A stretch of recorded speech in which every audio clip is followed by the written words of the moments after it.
guys, good afternoon. Sa araw na to may troubleshoot tayong NMAX. Ang problema kasi ayaw mandar. So NMAX 2020 version,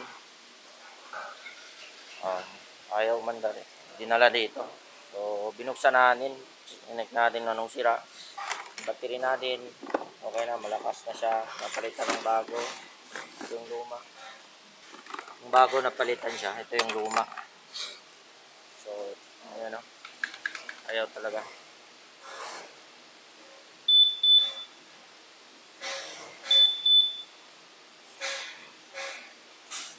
I-on natin. Ayaw mag-respond.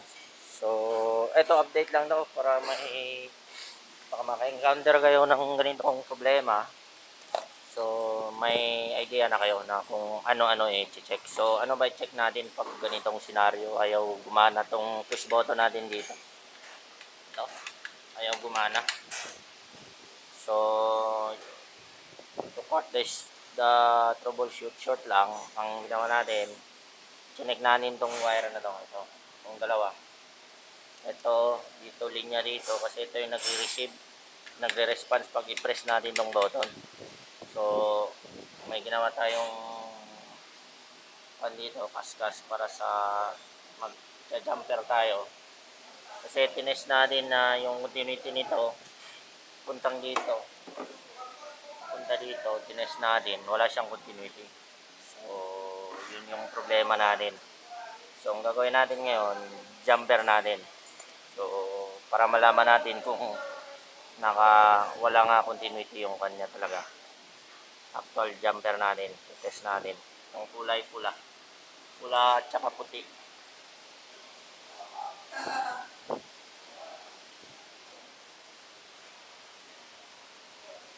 Punta dito.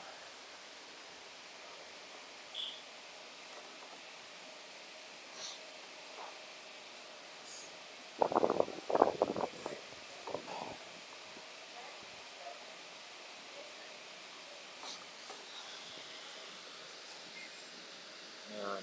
Tapos yung isa naman. Ang kulay blue. Tatap tayo ng wire. Jumper natin kabila. Punta sa receiver natin. Ayan.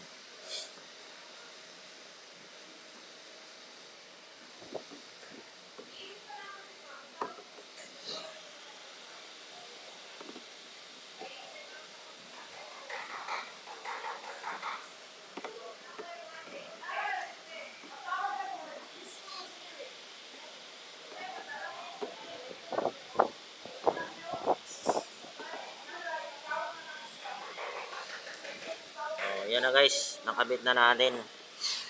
So susubukan na natin i-on.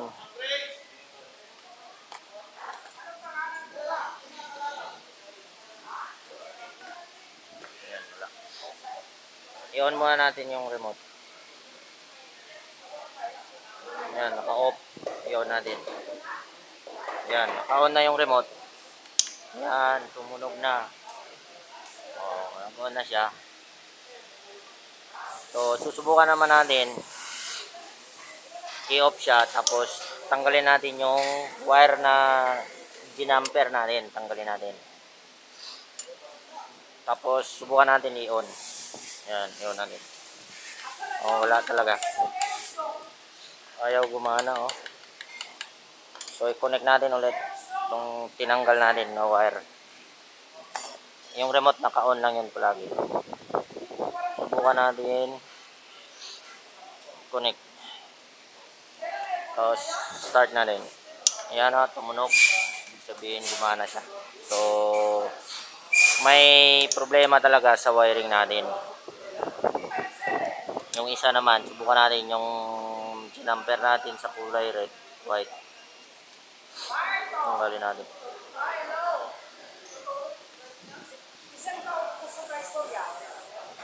Tapos subukan natin i-on. Wala talaga.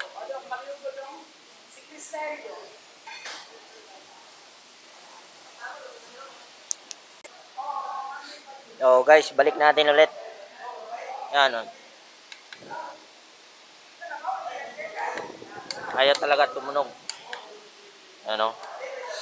Yun mo siya. Ayaw tumunog. Nag-iilaw siya. Yan, nag-iilaw. Pero hindi mo siya ma-on. Hindi tumunog. So, i-connect natin. Ito sa may red white. So, dalawa na nakakonect. Dalawang wire papuntang receiver. Yan, tumunog. Yan, oh. Dalawang wire yan. Punta dito. So, may problema talaga sa harness natin. So, kasi yung harness, i-order pa natin. 6,800 yung halaga. No, mana na siya. So, yun lang muna. I-jumper lang muna natin. Pwede isolya natin tong wire kasi busted na yung sa loob. Papuntang receiver. Punta dito sa receiver natin. Busted na. So, gagawin natin, jumper lang muna tayo. Solda natin to para magamit ng customer habang nag-aantay siya sa order niya. So, subukan na natin. Solda na natin siya. Okay na guys, yun lang. Kung may encounter kayo ng ganon, hindi na ma-push dito, hindi na ma-on, push button natin.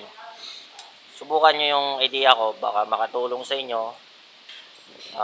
Huwag nyo kalimutan na suportahan yung channel natin, Motosmart. Don't forget to subscribe para may video pa tayo, updated kayo sa susunod na video natin. So, yun lang. Bye!